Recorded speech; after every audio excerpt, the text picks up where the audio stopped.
قبل ما تمشي سابت تسجيل صوتي واحد بس.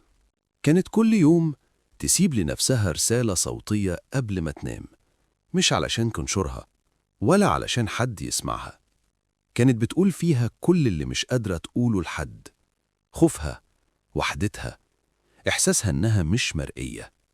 بعد فترة أصحابها لاحظوا إنها بطلت ترد. الموبايل مقفول، الشقة مقفولة من جوه. ولما الشرطة كسرت الباب ما لقوش جثة، ما لقوش آثار عنف، بس لقوا الموبايل على السرير وفيه أكتر من 200 رسالة صوتية.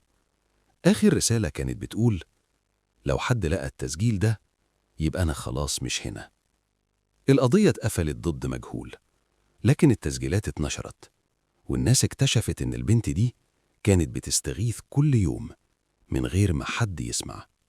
مش كل اللي بيسكت بخير، أحياناً الهدوء بيكون صرخة.